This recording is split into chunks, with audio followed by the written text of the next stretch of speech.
Terima kasih, Komardi. Pagi hari ini waktu mendengar Bapak Ibu sedang berdoa, itu ada satu kerinduan dalam hati saya ya, sehingga membuat saya sangat terharu ya mendengar. Padahal kan sekilas doa-doa seperti biasa ya. Tetapi tadi saya dapat satu impresi bahwa setiap doa yang Bapak Ibu naikkan bukan hanya doa yang biasa, tetapi doa yang memang benar-benar Tuhan mau jawab. Dan ada nanti beberapa orang yang saya dapat impresi dari 74 partisipan ini yang akan menemukan ya jawaban dalam kehidupannya eh, pada saat kita melakukan Koram Deo ini. Dan nanti selesai Koram Deo, Bapak Ibu silakan Bapak Ibu mendoakan lagi, menggumuli lagi ya jawaban Tuhan itu supaya Bapak Ibu menjadi kuat dalam kehidupan ini. Pagi hari ini kita akan belajar sama-sama dari firman Tuhan. Saya kasih judulnya dibentuk menjadi indah di tangan Tuhan ya. Nah, oke, slide selanjutnya. Sebelumnya kita baca dari firman Tuhan dalam Yeremia 18 ayatnya yang keempat dan keenam. Demikian firman Tuhan, apabila bejana yang sedang dibuatnya dari tanah liat di tangannya itu rusak, maka tukang periuk itu mengerjakannya kembali menjadi bejana lain menurut apa yang baik pada pandangannya. Yang ayat yang keenam, masakan aku tidak dapat bertindak kepada kamu seperti tukang periuk ini, hai kaum Israel. Demikianlah firman Tuhan. Sungguh, seperti tanah liat di tangan tukang periuk, demikianlah kamu di tanganku, hai kaum Israel. Nah, kalau kita ganti ayat ini, Bapak Ibu, apabila hidup saya yang sedang dibuat dari tanah liat di tangan Tuhan rusak, maka Tuhan itu mengerjakannya kembali menjadi bejana lain menurut apa yang baik pada pandangan Tuhan. Masakan Tuhan tidak dapat bertindak kepada saya seperti tukang periuk ini? Hai Yeni, demikianlah firman Tuhan. Sungguh seperti tanah liat di tangan tukang periuk, demikianlah Yeni di tangan Tuhan. Jadi Bapak Ibu, waktu kita membaca ayat ini saja, sebenarnya kita bisa mengalami Kristus. Kita bisa mendapatkan jawaban. Kita bisa tahu makna kehidupan kita. Kita akan bisa kuat menjalani proses. Tetapi yang namanya manusia, kalau hanya membaca, tidak merenungkan, maka dia tidak akan mengerti. Dia tidak akan dapat bertindak sesuai yang Tuhan mau. Sekali lagi kita baca ya Bapak Ibu bisa baca ya dengan versi gaya Bapak Ibu. Apabila Yeni yang sedang dibuat Tuhan dari tanah liat di tangannya itu rusak, maka Tuhan itu mengerjakan kembali menjadi bejana lain menurut apa yang baik pada pemandangannya Tuhan. Masakan aku, kata Tuhan, tidak dapat bertindak kepada kamu, Yeni, seperti tukang periuk ini. Demikianlah firman Tuhan. Sesungguhnya seperti tanah liat di tangannya, demikianlah Yeni di tangan Tuhan. Begitu juga Bapak Ibu. Nah, untuk kita mengerti lebih dalam mengenai Yeremia 18 ayat 4 dan 6, kita akan lanjut ke slide-slide selanjutnya ya. Oke, next. Kita tahu Bapak Ibu bahwa Allah adalah penjunan yang dimaksud. Dan dia adalah penjunan yang berdaulat atas kehidupan saya dan Bapak Ibu. Seorang penjunan yang membuat keramik, ya kan, yang membuat tembikar itu dari tanah liat, dia nggak pernah bertanya Bapak Ibu kepada tanah liat itu. Contohnya tanah liat, kamu maunya menjadi apa di tangan saya? Begitu juga kadangkala dalam kehidupan saya dan Bapak Ibu. Banyak hal yang kita alami itu nggak sesuai dengan apa yang kita mau. Seolah-olah tidak mau mengerti Tuhan itu atas kehidupan kita. Seolah-olah Tuhan itu egois. Seolah-olah Tuhan itu tidak mampu memberikan yang baik dalam kehidupan kita. Kenapa dia nggak bertanya apa yang saya mau? Tanpa sadar seringkali kita memandang Tuhan itu seperti tadi yang beberapa Komardi dan Bapak Ibu dapat ya. Seringkali yang kita mau. Kita lupa bahwa kedaulatan itu ada di tangannya Sang Penjunan Agung kita, di tangan Tuhan. Segala sesuatu yang terjadi dalam kehidupan saya dan Bapak Ibu, itu kedaulatan Tuhan. Walaupun kita manusia seringkali melihatnya nggak baik. Seorang penjunan dia memiliki hak untuk membentuk yang dia mau. Dia mau menjadikan apa? Ya sesuai yang ada di dalam hatinya. Sesuai dengan gambar yang ada di dalam pola pikirannya. Dan tanah liat itu dia nggak boleh berontak.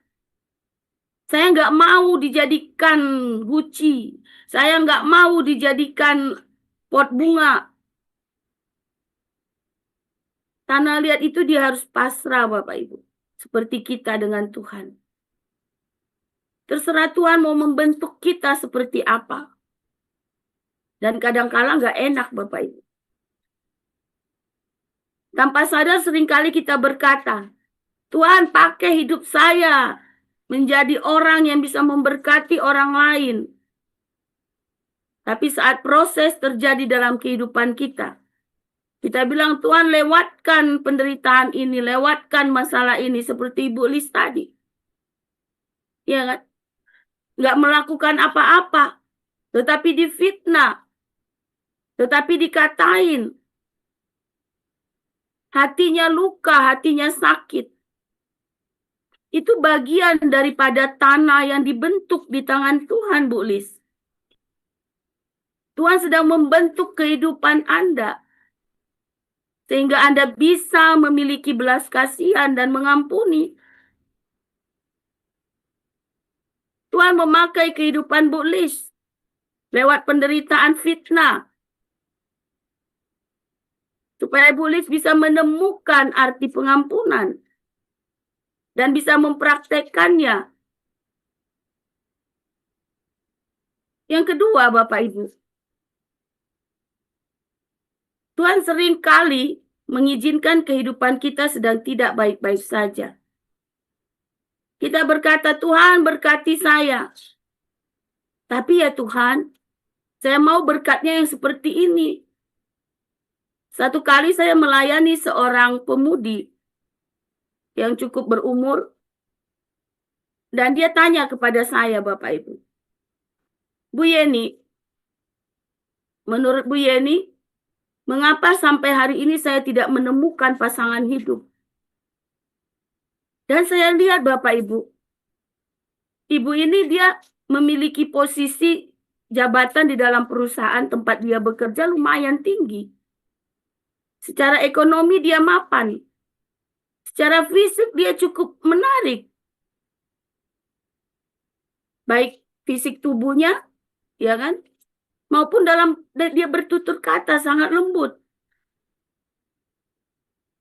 Dan saat kami berbincang-bincang Bapak Ibu, kami menemukan ada satu hal dalam hidup dia yang dia itu maunya tuh ngotot, dia mau ya itu yang dia mau. Sehingga dia bilang gini, iya benar ya, saya mau diberkati Tuhan dengan pasangan hidup. Tapi saya nggak mau berubah dengan doanya saya.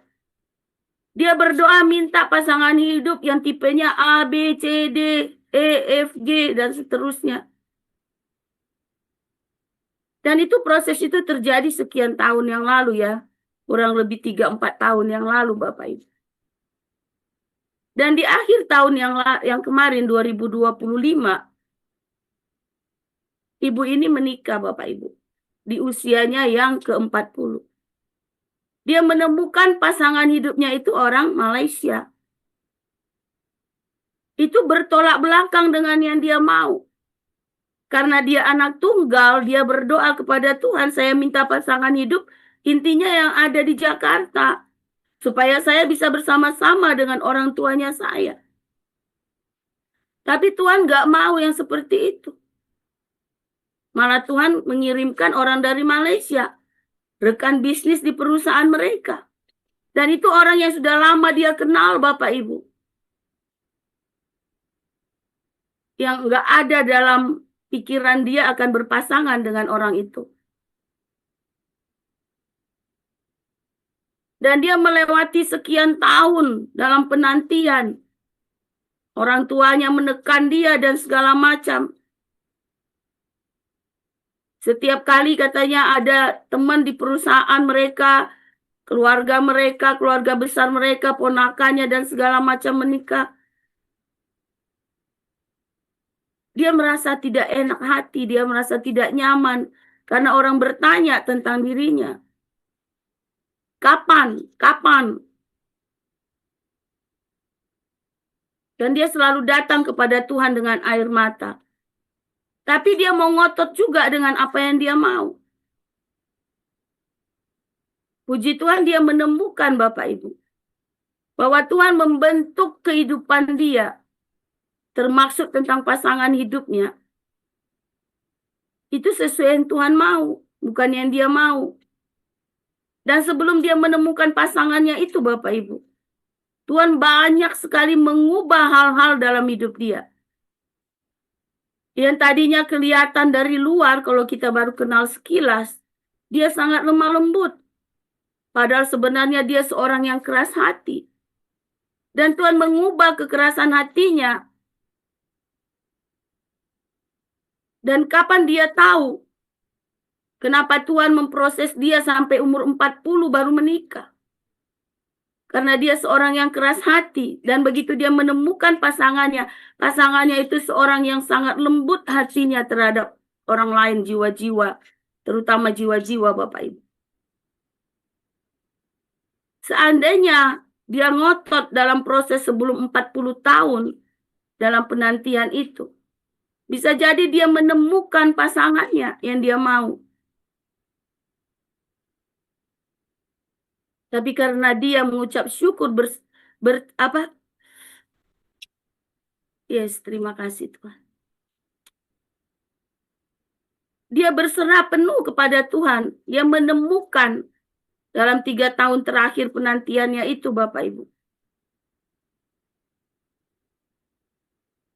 Bahwa segala sesuatu itu adalah waktunya Tuhan.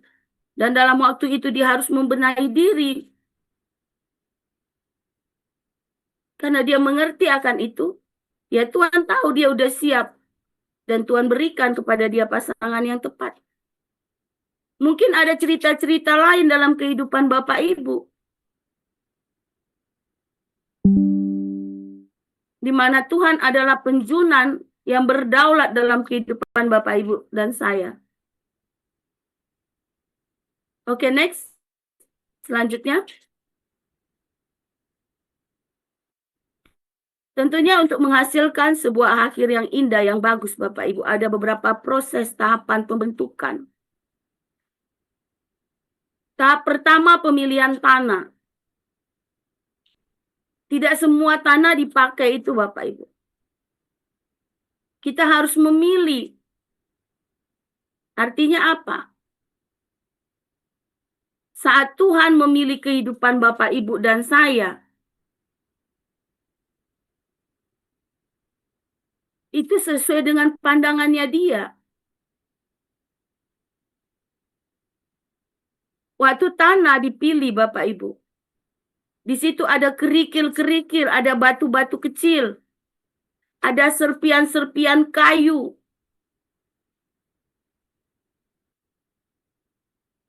Dan tanah itu belum mulus, belum lembut Bapak Ibu. Begitulah Tuhan memilih kehidupan saya dan Bapak Ibu semua. Di dalam kehidupan awal kita, ada kerikil-kerikil tajam. Ada karakter-karakter kita yang masih belum sesuai yang Tuhan mau. Ada sifat-sifat kita yang belum sesuai sepenuhnya dengan kebenaran firman Tuhan. Ada egois, ada kemarahan, ada kepahitan. Tapi itu nggak masalah di tangan penjunan, Bapak Ibu. Dia akan memisah-misahkan itu. Sehingga tinggallah yang namanya lembur. Artinya apa? Tanah yang lembut.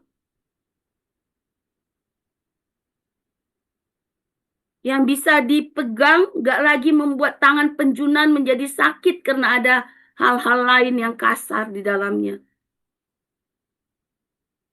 Jadi Bapak Ibu, apakah Bapak Ibu dan saya layak? Apakah Bapak Ibu dan saya sudah dipilih oleh Tuhan? Ya, sudah. Tapi saya masih begini, saya masih begitu. Gak masalah Bapak Ibu. Penjunan kita itu punya kuasa. Tapi masalahnya saat dia mengeluarkan kerikil-kerikil dalam kehidupan kita. Kita rela nggak? Kita mau nggak? Kita bersedia nggak? Saat dia penjunan itu megang-megang, membentuk-bentuk tanah yang kasar untuk dia proses, dia menemukan ada sesuatu yang nggak boleh digunakan.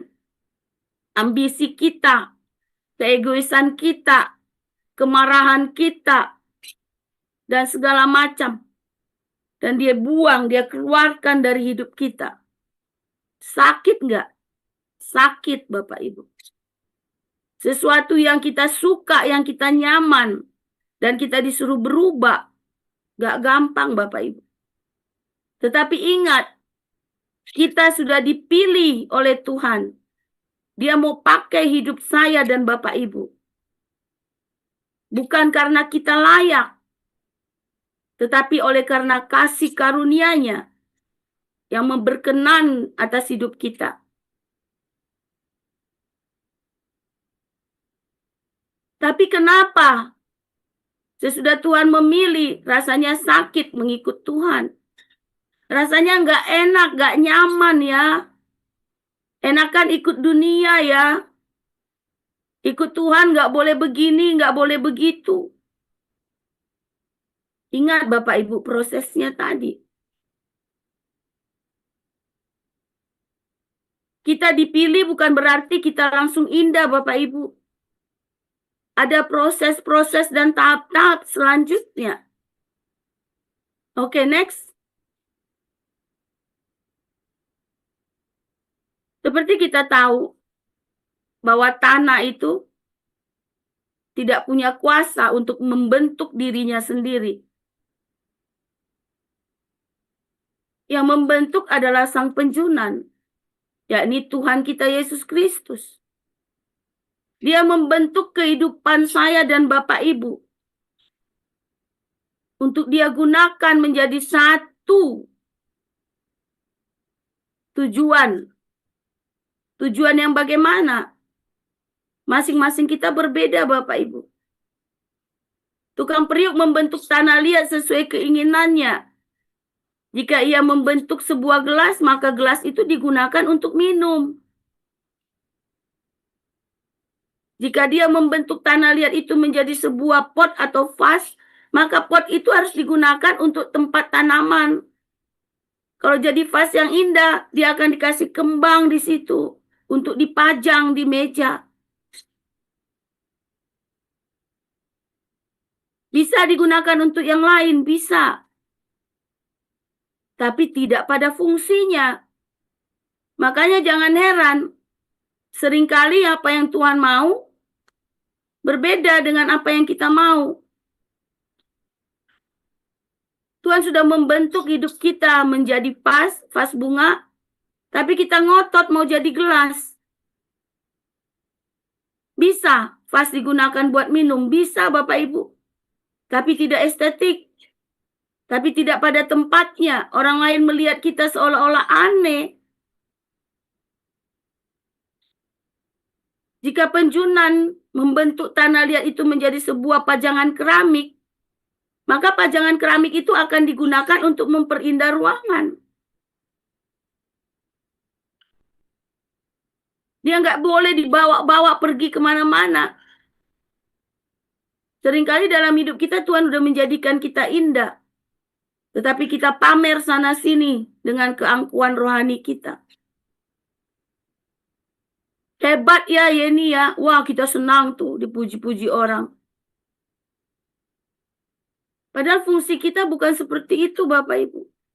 Tuhan sudah memakai kehidupan kita begitu indahnya menjadi sebuah pajangan yang indah. Tapi kita jatuh ke dalam kesombongan. Gak sesuai lagi dengan apa yang Tuhan mau.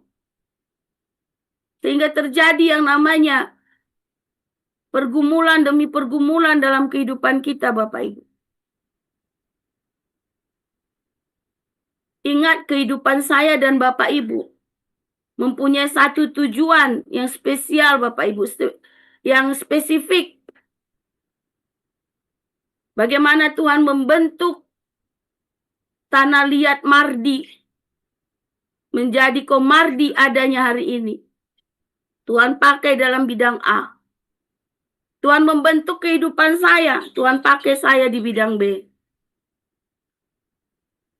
Sehingga pengalaman kehidupan saya gak harus sama seperti Komardi.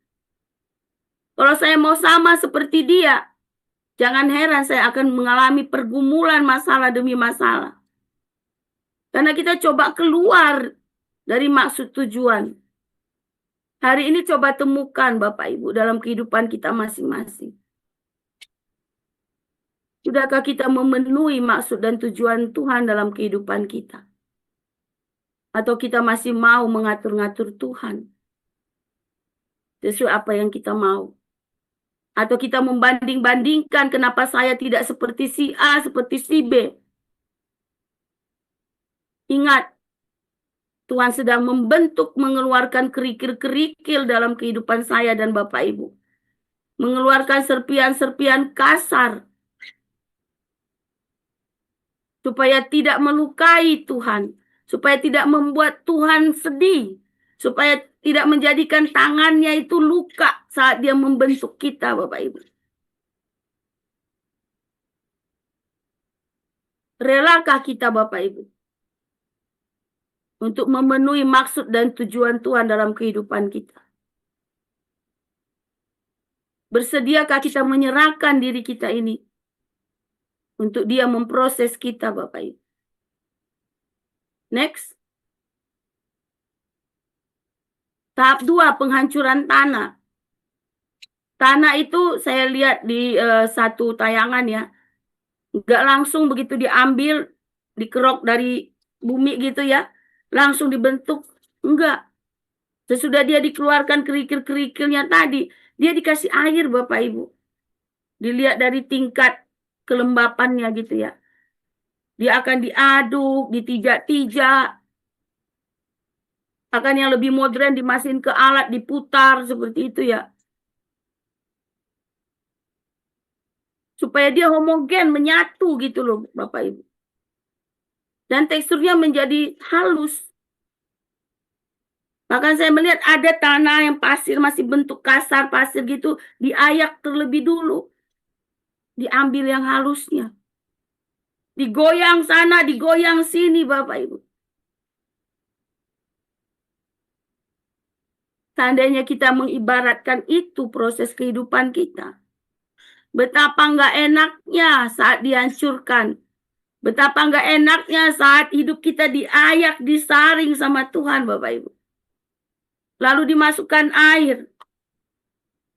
Ditijak-tijak supaya dia homogen, menyatu semuanya Bapak Ibu. Supaya hilang yang namanya pori-pori udaranya itu.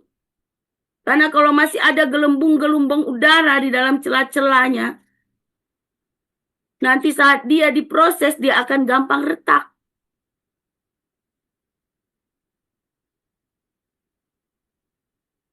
Bisa jadi hal yang gak enak yang terjadi dalam kehidupan saya dan Bapak Ibu.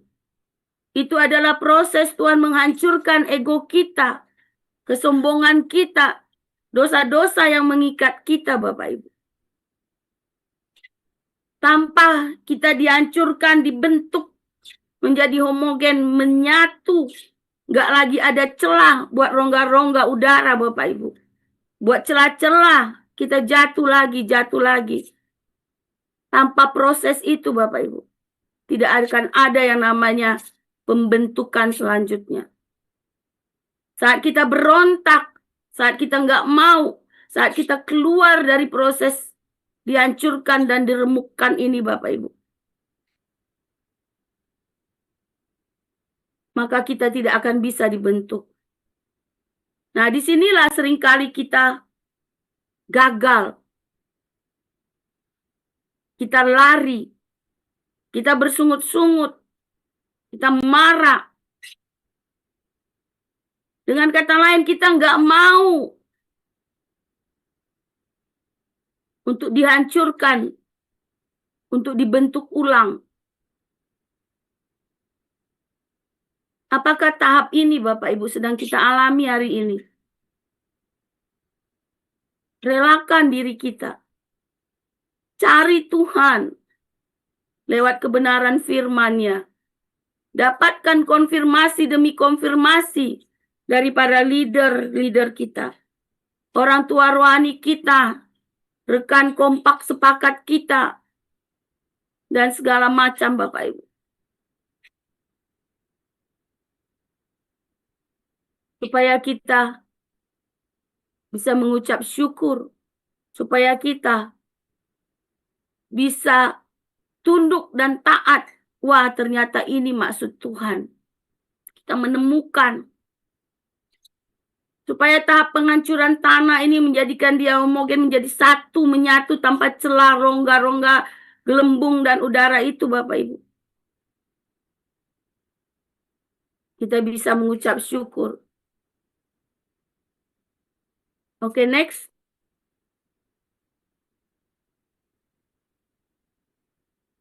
Saat dibentuk, Bapak Ibu, dinaikkan ke dalam namanya ada sebuah putaran roda gitu ya. Dia akan diputar, dia akan ditekan, dia akan dibentuk ke atas. Artinya apa, Bapak Ibu? Dalam kita memenuhi maksud tujuan Tuhan dalam kehidupan kita, ada tekanan-tekanan dalam kehidupan. Ada masalah, ada penolakan, ada kegagalan. Disinilah karakter kita dibentuk. Seringkali kita bertanya, Tuhan kenapa hidup saya ini diputar-putar? Seolah-olah masalah saya ini nggak selesai-selesai lah Tuhan. Selesai masalah yang satu, ada lagi masalah yang lain. Terus orang bilang, Tuhan coba koreksi dirimu. Dan saya udah koreksi diri saya Tuhan. Dan saya menemukan Tuhan, saya sudah dilayakkan di hadapan-Mu, tapi kenapa ya Tuhan? Dalam penantian yang panjang atas jawaban-jawaban doa kita, seringkali kita merasa ditinggalkan oleh Tuhan. Kita nggak menemukan jalan keluar. Kita nggak bisa melihat pengharapan di depan. Ya karena hidup kita sedang dibentuk di atas roda putaran itu.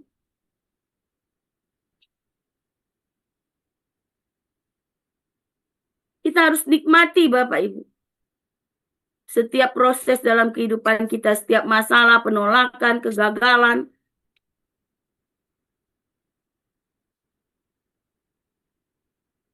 Cari Tuhan lebih lagi. Jangan-jangan di tahap yang kedua tadi, masih ada rongga-rongga pori-pori udara dalam diri kita. Sehingga waktu hidup kita diputar, dibentuk di atas roda kehidupan, kita masih berontak.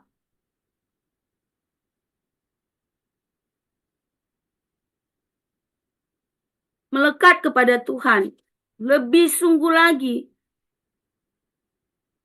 Intim dengan kebenaran firman-Nya. Lakukan bagian kita terus-menerus. Jangan jemu-jemu, jangan berhenti. Jangan kita suam-suam kuku. Jangan kita mencari kepentingan diri kita sendiri. Kalau kita taat seperti itu, Bapak Ibu, maka kita akan dibentuk lebih baik dan indah di pandangannya Tuhan. Oke, next. Saat penjunan membentuk tembikar itu, Bapak Ibu, tentunya nggak langsung bisa jadi. Kadang-kala dia melihat menurut pandangan dia, wah ini bagus ya. Tiba-tiba ada satu yang mengot. Ya kan? Agak miring sedikit waktu dinaikkan. Itu akan dirusak kembali, Bapak Ibu. Tujuannya untuk apa? Bukan untuk dibuang, tapi dibentuk ulang. Mengapa Tuhan mengizinkan kehidupan kita mengalami kegagalan? Karena di pandangan Tuhan kegagalan itu bukan akhir. Kegagalan itu awal untuk sesuatu yang jauh lebih sempurna, Bapak Ibu, menurut pandangan Tuhan.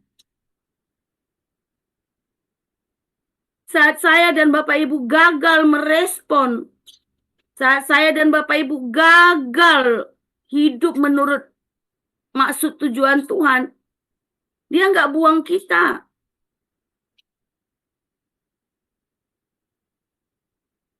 Kita jangan merasa bahwa hidup kita udah gagal, udah nggak ada artinya. Oh, saya udah nggak bisa berubah. Saya udah lakukan ini, tetapi saya belum layak. Seringkali saat kita berontak, saat kita jatuh di dalam dosa, Bapak Ibu, hati nurani kita menuduh kita. Jangan mau. Karena Tuhan nggak pernah membuang saya dan Bapak Ibu saat kita gagal merespon maksud tujuan Tuhan dalam hidup kita. Dia akan tetap menyatukan kita kembali dengan maksud hatinya. Tuhan akan membentuk ulang sesuai yang Dia inginkan.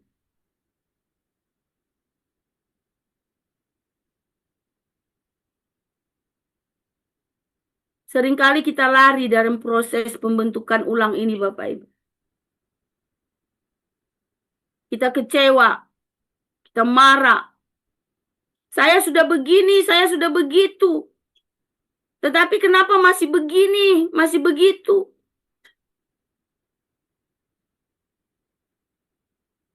Masalahnya, apakah saya sudah lakukan ini, saya sudah lakukan itu? Itu sesuai nggak dengan tujuan dan rencana Tuhan? Jangan-jangan hanya sesuai rencana dan maksud manusiawi kita. Saya sudah berdoa, Tuhan. Saya sudah memberi. Saya sudah mengampuni. Saya sudah mengaku dosa dan segala macam.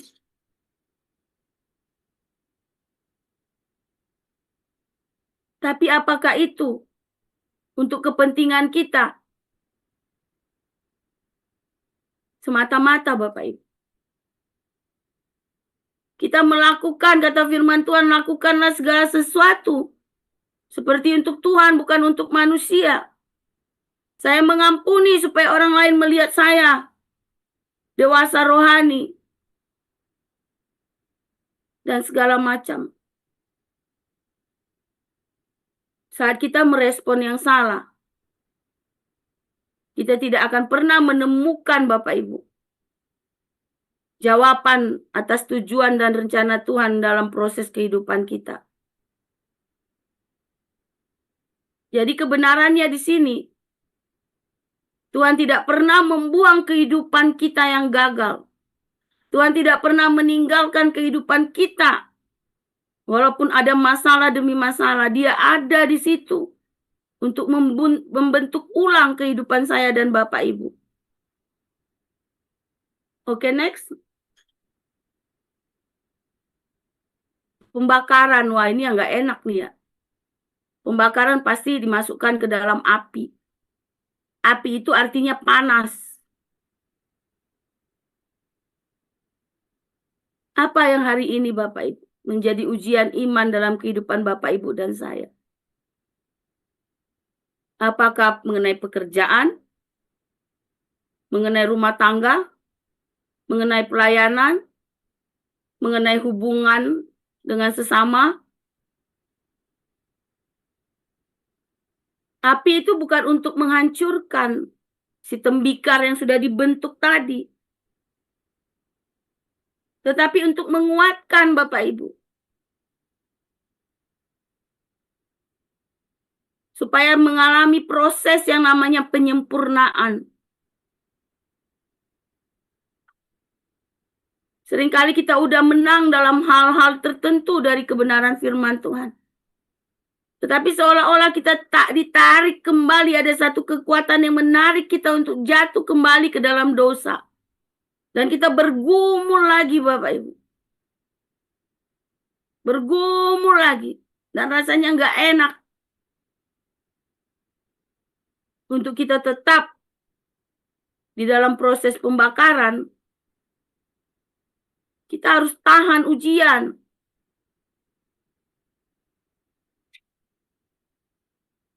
Karena tanpa proses ujian iman itu dalam hidup kita, untuk kita tetap tinggal setia dengan Tuhan dalam keadaan apapun, saat kita menolak, maka kita nggak akan kuat Bapak Ibu. Waktu dibakar dengan suhu yang sangat tinggi, sakit sekali. Waktu awal-awal kehidupan rumah tangga saya mengalami 4 anak saya dipanggil Tuhan.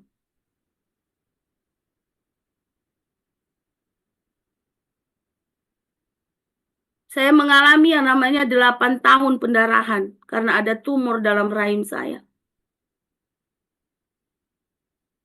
Awal-awal saya tetap setia dengan Tuhan. Saya tetap dalam lingkup pelayanan. Saya tetap membangun manusia rohani saya.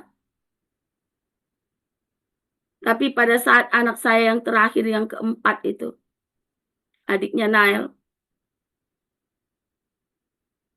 di atasnya ada 1 saya keguguran, 2 prematur, dan yang ketiga di bawah Nael juga prematur itu. Di situ saya benar-benar down Bapak Ibu. Saya bilang, Tuhan, nggak enak banget proses ini.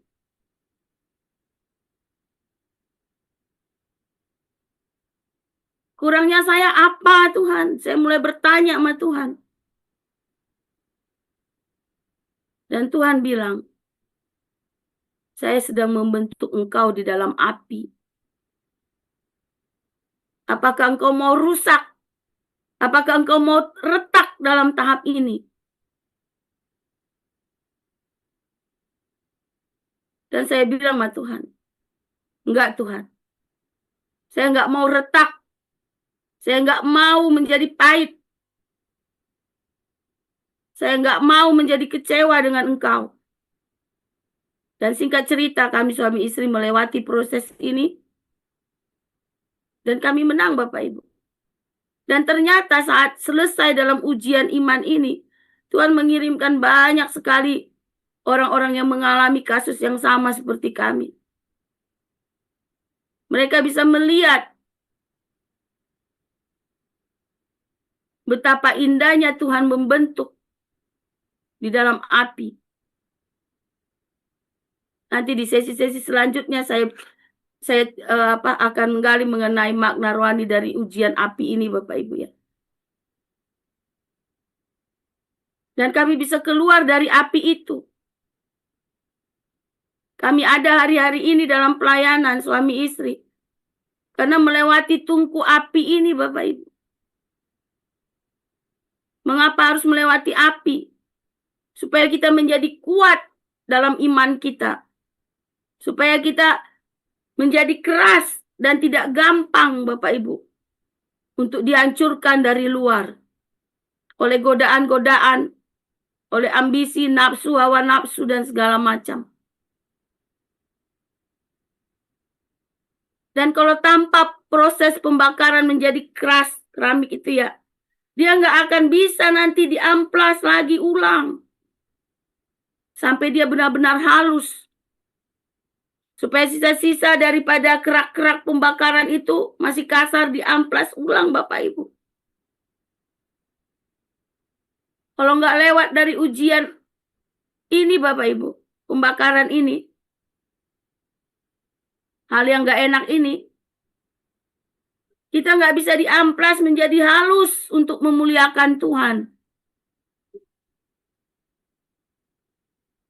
Tapi kalau kita tetap merelakan diri kita diproses, dibakar seperti ini, lewat masalah, lewat keadaan, maka kita akan keluar untuk memuliakan Tuhan, Bapak Ibu. Supaya orang bisa melihat karya Tuhan dalam hidup saya dan Bapak Ibu. Next. Tuhan nggak sedang menghancurkan dan membuang kehidupan saya dan Bapak Ibu. Tuhan sedang membuat sesuatu yang indah. Keindahan yang bukan menurut pandangan kita, tapi menurut pandangan Tuhan. Apa itu Bapak Ibu? Apakah hidup kita sudah memenuhi yang namanya karakter Kristus? Apakah kita sudah taat dengan kerendahan hati mengikut Dia? Apakah kita sudah bertekun menggenapi maksud dan rencana Tuhan dalam kehidupan kita?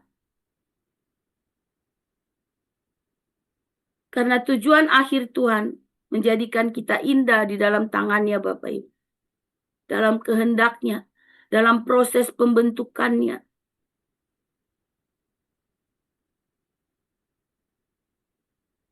Hidup kita bukan hanya sekedar sukses dan berhasil. Tetapi pada akhirnya kita harus serupa Kristus. Mengapa Tuhan mengizinkan proses-proses tahap 1 tadi sampai 5 itu? Supaya karakter Kristus di dalam kehidupan Bapak Ibu dan saya itu bisa terpancar dan dirasakan oleh orang lain. Setelah melewati yang namanya ujian demi ujian, tahap demi tahap, kita menjadi semakin sabar. Kita semakin bisa mengasihi. Kita semakin bisa mengucap syukur. Kita bisa semakin mengasihi, memberi. Yang tadi kita pelit dan segala macam. Yang tadinya kita suka bersungut-sungut. Tuhan ubahkan itu semua Bapak Ibu. Asalkan kita setia sampai akhir. Asalkan kita mau bertahan. Bertahan bukan dengan kekuatan kita. Tetapi terus kita mencari maksud, kehendak, dan rencana Tuhan. Kita merelakan diri kita. Kita melakukan bagian kita. Dengan tetap Tuhan sebagai penjunan yang berdaulat. Bukan kita, mau-maunya kita. Dan segala macamnya Bapak Ibu. Maka kita akan melihat tujuan akhir Tuhan itu apa buat saya, buat Bapak Ibu. Sehingga kita menemukan, wah ini ya yang Tuhan mau. Oh ini ya maksud Tuhan. Baru kelihatan indahnya. Oke, next. Tentu kita tahu Bapak Ibu. Seperti tadi, nggak gampang ya, nggak enak. Bagaimana melewati proses ini dan kita menjadi menang? Ya terima proses. Terima dengan iman. Jangan dengan kacamata kudanya kita yang hanya satu arah yang kita mau. Jangan melawan. Karena di tangan Tuhan Dia mau membentuk kita sesuai apa yang dia mau.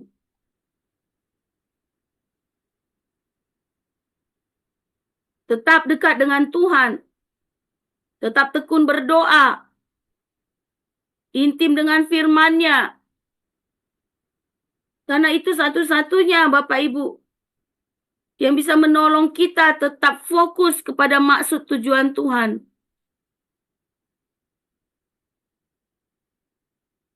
Jangan menjadi pahit. Nah, di sini banyak orang nih yang gagal. Gagal melewati proses. Karena hatinya melekat dengan apa yang ada di dunia ini. Saat Tuhan masih memproses di dalam putaran roda, kita udah keluar aja tuh. Aduh, nggak enak. Pokoknya nggak enak deh. Hati kita maunya yang enak. Jangan pahit. Seberat apapun ujian yang Tuhan berikan, bukan Tuhan berikan, Tuhan izinkan Bapak Ibu. Itu ada maksud dan tujuan. Percaya rencana Tuhan. Dia nggak pernah salah membentuk saya dan Bapak Ibu sesuai apa yang dia mau. Kita lihat di dalam firman Tuhan dalam Alkitab ya. Yusuf, bagaimana dia dijual, dia difitnah, dia dipenjara. Nggak enak kan? Tetapi proses itu membawa Yusuf ke istana. Ayub juga begitu. Dia kehilangan segala-galanya. Fisiknya, harta bendanya, anak-anaknya, sahabat-sahabatnya, istrinya. Ya kan? Yang membuat dia digoda untuk jatuh menghujat Tuhan dan meninggalkan Tuhan dan segala macam oleh penderitaan itu. Tetapi pada akhirnya Ayub melihat kemuliaan Tuhan. Dan dia menikmati kemuliaan itu. Demikian dengan Daud. Kita hanya tahu dia jadi raja. Tetapi bagaimana proses sebelum dia menjadi raja? Saya percaya Bapak Ibu banyak membaca firman Tuhan dan tahu ketiga tokoh Alkitab ini.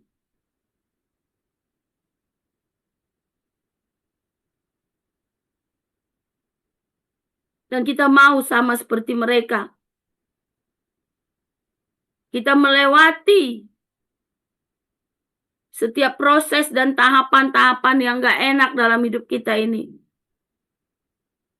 Dengan tetap setia berproses di dalam Tuhan. Sehingga kita bisa melihat bagaimana Tuhan memakai kehidupan kita. Menjadi bejana kemuliaan Dia, Bapak Ibu. Next.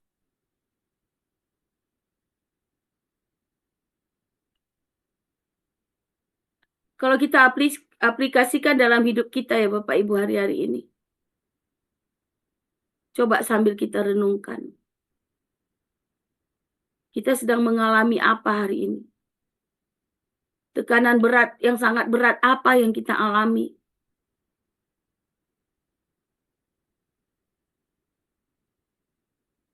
Ketemu Bapak Ibu? Anak, pasangan hidup, pekerjaan, pelayanan, masalah dalam komunikasi, dan segala macam.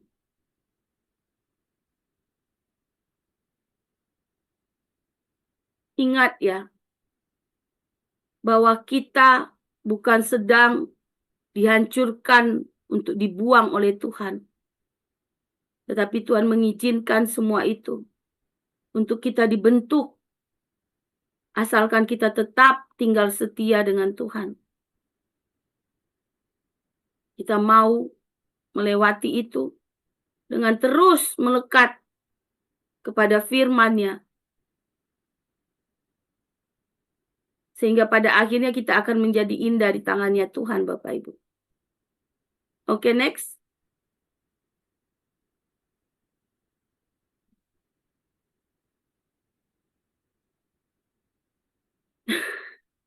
Ya, benar. Karena lihat itu tidak pernah mengerti apa yang sedang dibuat oleh penjunannya. Tapi pada akhirnya selalu indah pada waktunya. Sebelum kita masuk ke dalam meditasi pribadi kita mengenai firman ini ya Bapak Ibu. Seandainya Tuhan hari ini berkata kepada Bapak Ibu pribadi lepas pribadi. Ya ini, kamu percaya kepada aku kan? Apa yang kita jawab Bapak Ibu?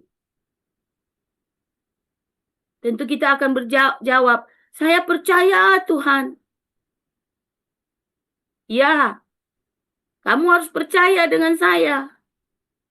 Karena saya tahu apa yang sedang saya lakukan dalam hidupmu, Yeni. Sudahkah Bapak Ibu dan saya menemukan pertanyaan dan jawaban seperti ini?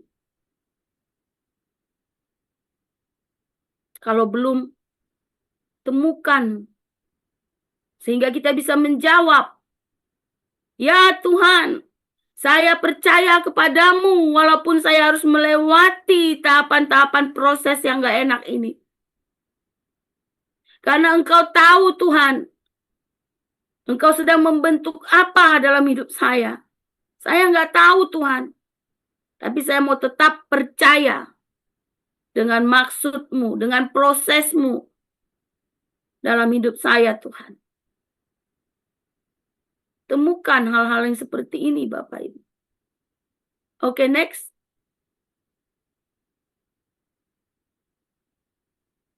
Proses membuat kita semakin kuat dan tangguh. Asalkan kita tetap percaya dan intim dengan firman-Nya. Karena di situ kita menemukan jawaban atas segala sesuatu. Kita akan menjadi pribadi yang mengerti apa kehendak Tuhan di balik setiap persoalan kehidupan kita. Kalau kita udah menang, kita akan next level. Dan segala sesuatu itu atas izin Tuhan.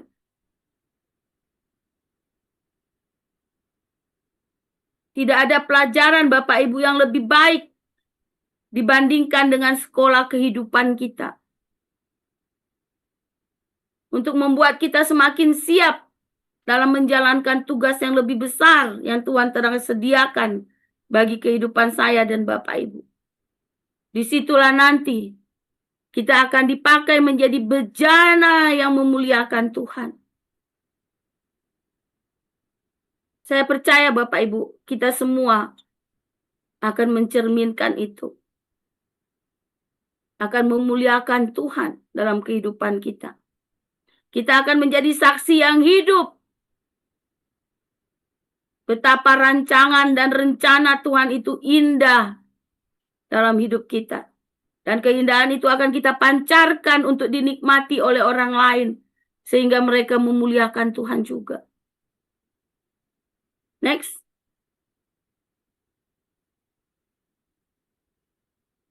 Pola pikir apa yang hari-hari ini Tuhan ubah dalam hidup? Kehidupan, permasalahan kehidupan Bapak, Ibu, dan saya. Temukan itu. Apakah sakit hati, amarah, dendam, akar kepahitan, kekecewaan, ketakutan, iri hati, kesombongan, dan lain-lainnya.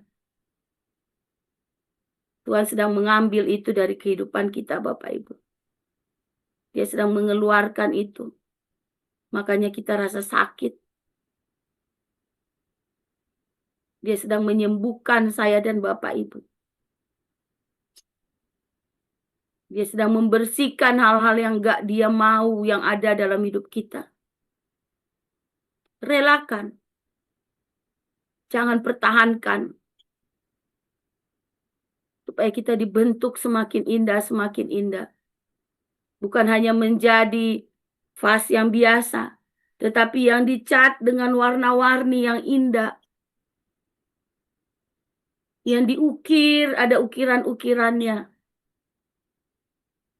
Kita semakin berharga di pandangan Tuhan. Bukan karena kehebatan kita, tetapi karena Tuhan sedang mengukir itu dengan tangannya dalam hidup kita. Maukah Bapak, Ibu, dan saya semakin indah? Relakan apapun proses yang sedang kita hadapi hari-hari ini. Di situ Tuhan ada untuk membentuk kita sesuai yang Dia mau. Next. Seperti saya bilang tadi, kita harus menemukan Tuhan sedang membentuk kita apa. Rasul Paulus menulis dalam Roma 8 ayat 28. Kita tahu sekarang bahwa Allah turut bekerja dalam segala sesuatu untuk mendatangkan kebaikan bagi mereka yang mengasihi Dia, yaitu bagi mereka yang terpanggil sesuai dengan rencana Allah. Rencana Allah. Dia sedang membentuk kita untuk mencapai rencana Allah. Tuhan menjadi penjunan dan kita menjadi tanah liat yang lembut.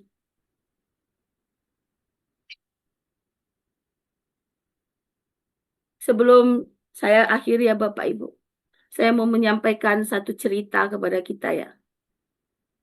Mengenai yang namanya Nick Cruz. Siapa Nick Cruz? Dia lahir di Puerto Rico ya. Dalam sebuah keluarga yang jauh dari yang namanya kasih sayang. Orang tuanya itu terlibat dalam praktik okultisme dan dalam kehidupan yang keras. Amerika Latin ya. Sehingga rumah yang harusnya menjadi tempat perlindungan buat Nick justru menjadi sumber-sumber luka, Bapak Ibu. Sejak kecil dia sering mengalami yang namanya kekerasan fisik. Mengalami yang namanya penolakan emosional. Dia pernah disebut sebagai anak yang tidak diinginkan. Pembawa sial. Gak berharga. Dan itu dilakukan oleh orang tuanya sendiri. Kata-kata orang tuanya itu tertanam dalam dirinya Nick. Sehingga membentuk identitas yang rusak. Ia merasa tidak berharga, tidak dicintai, hidupnya penuh dengan kemarahan. Sehingga pada usia remaja, Nick dikirim ke New York dengan harapan supaya hidup dia berubah. Tapi celakanya Bapak Ibu, justru di sanalah luka batinnya berkembang menjadi sebuah pemberontakan. Nick bergabung dengan satu geng jalanan yang terkenal, namanya Mau Maus. Dan Nick menjadi salah satu pemimpinnya di situ. Hidup Nick dipenuhi dengan kekerasan, kebencian, narkoba, kejahatan. Bahkan ia dikenal sangat brutal, Bapak Ibu. Dia bukan hanya melukai orang lain, tetapi dia juga hidup dalam kehampaan.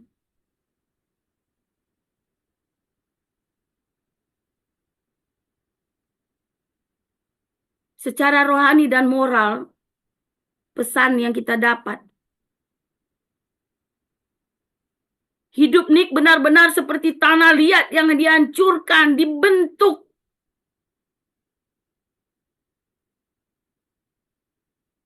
Nick mengalaminya, menjalaninya dengan tanpa arah, tanpa harapan saat itu. Tapi puji Tuhannya Bapak Ibu, terjadi satu titik balik dalam kehidupan Nick. Ketika ia bertemu dengan seorang penginjil yang bernama David Wilkerson, yang datang ke jalanan New York. Dan David ini menjangkau anak-anak geng ini Bapak Ibu, termasuk Nick. Tuhan menangkap dia di situ.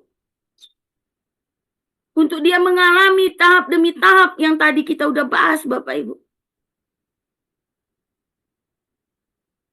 Dimulai dari waktu David Wilkerson berkata kepada Nick, "Nick, Tuhan mengasihi Anda."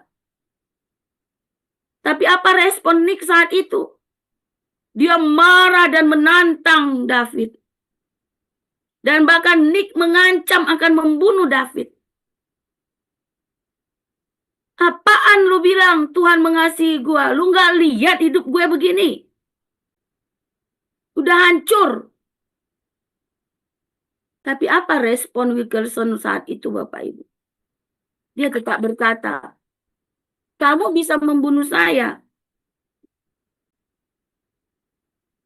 dan memotong-motong tubuh saya menjadi ribuan bagian. Tetapi setiap bagian itu akan tetap menyatakan bahwa Yesus mengasihimu. Setiap bagian-bagian potongan tubuh saya itu akan tetap berkata Tuhan Yesus mengasihimu. Dan kata-kata ini menembus hatinya Nick yang paling dalam, Bapak Ibu. Sesuatu yang belum pernah ia alami sebelumnya. Kasih tanpa syarat. Dalam satu momen perjumpaan yang radikal, lewat perkataan Wilkerson itu, dia mengalami Tuhan. Dia mulai sadar bahwa semua kebencian yang Tuhan izinkan dia alami, semua luka-luka yang belum disembuhkan itu, Tuhan izinkan untuk menjadikan Nick sesuatu yang baru. Dia sadar bahwa itulah maksud rencana Tuhan mengizinkan itu. Saat itulah Nick mulai menangis. Dia datang kepada Tuhan merendahkan dirinya. Dia menyerahkan hidupnya total kepada Tuhan. Silakan proses saya, Tuhan. Ini kepedihan saya, ini proses sakitnya saya. Ini dosa-dosanya saya, Tuhan. Proses itu enggak instan, Bapak Ibu. Nick mulai meninggalkan kehidupan lamanya. Dia mulai menerima masa lalunya. Dan dia mulai membangun kembali identitasnya di dalam Tuhan. Bahwa Tuhan telah memilih dan memanggil dia. Dari seorang yang penuh dan mengalami yang namanya kekerasan. Tuhan membentuk Nick menjadi pribadi yang penuh kasih. Sehingga pada akhirnya Bapak Ibu, ia menjadi seorang penginjil yang melayani di berbagai negara. Nick memberitakan Injil kepada orang-orang yang terhilang. Khususnya mereka yang hidup dalam kekerasan dan kegelapan seperti dirinya yang dahulu. Hidup Nick menjadi bukti nyata bahwa kasih Tuhan tidak pernah hanya mengampuni. Apapun yang dialami Nick dalam hidupnya, itu Tuhan izinkan supaya Nick bisa melayani orang yang sama seperti dirinya.